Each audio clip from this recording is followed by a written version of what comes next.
Der Herr macht die Blinden sehend. Ihr Lieben, ich grüße euch zu einer neuen Folge von Morgenmut mit der Losung aus Psalm 146, Vers 8. Mit einer Verheißung, mit einer Provokation, mit einer Einladung. Also die Verheißung ist ganz klar. Gott ist ein Gott, der Augen auftut. Gott ist ein Gott, der Neues schafft, der in die Finsternis hineinspricht und es werde Licht und Licht kommt. Und durch die Geschichte hindurch sehen wir immer wieder Gottes Handeln auf die praktische Art, dass tatsächlich Menschen, die körperlich blind sind, ihr Augenlicht wiederbekommen. Sehen wir ganz stark im Dienst von Jesus, der sich damit auch beglaubigt, sehen wir aber auch durch die Geschichte von Gottes Menschen immer wieder, dass Blinde geheilt werden, bis in unsere Zeit. Wir sehen, dass geistliche Augen aufgetan werden.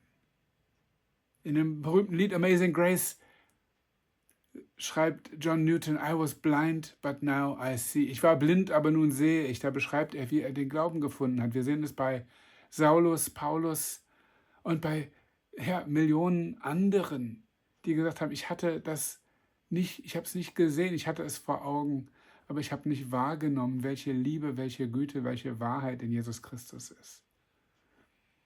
Und das ist auch diese Verheißung ist ein Teil von Gottes großem Programm. Das sehen wir hier in Psalm 146. Der Treue hält ewiglich, der Recht schafft denen, die Gewalt leiden, der die Hungrigen speiset. Der Herr macht die Gefangenen frei, der Herr macht die Blinden sehend. Der Herr richtet auf, die niedergeschlagen sind. Der Herr liebt die Gerechten, der Herr behütet die Fremdlinge und erhält Waisen und Witwen. Aber die Gottlosen führt er in die Irre. So wird das Programm des Königs Jahwe, Gottes, beschrieben. Er bringt Dinge zurecht, er heilt, er befreit, er führt hinaus in die Weite. Und so dürfen wir unseren Gott kennenlernen. Gleichzeitig ist die Provokation, ja, wir sehen es nicht immer, ja, wir erleben es nicht immer, ja, da bleibt Unterdrückung, ja, da bleibt auch körperliches Leid, körperliche Blindheit.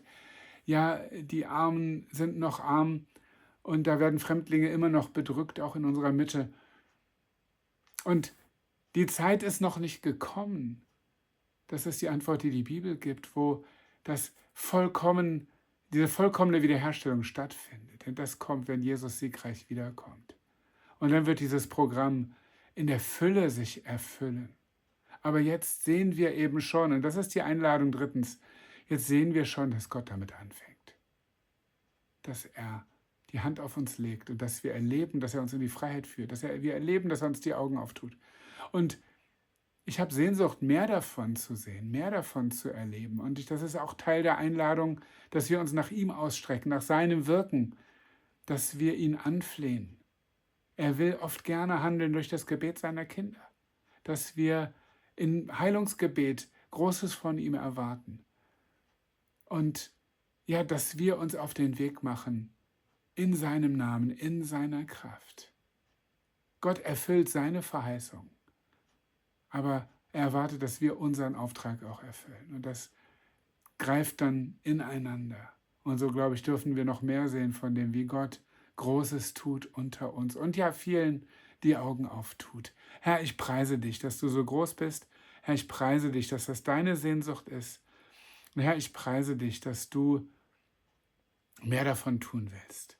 Und ich sehne mich danach, auch in unserer Mitte, dass du Zeichen und Wunder tust, dass Menschen dich erkennen, dass Gerechtigkeit hergestellt wird. Ich will mich gebrauchen lassen von dir. Und ich bete, strecke du deine Hand aus, dass Zeichen und Wunder geschehen. Dir sei die Ehre. Amen.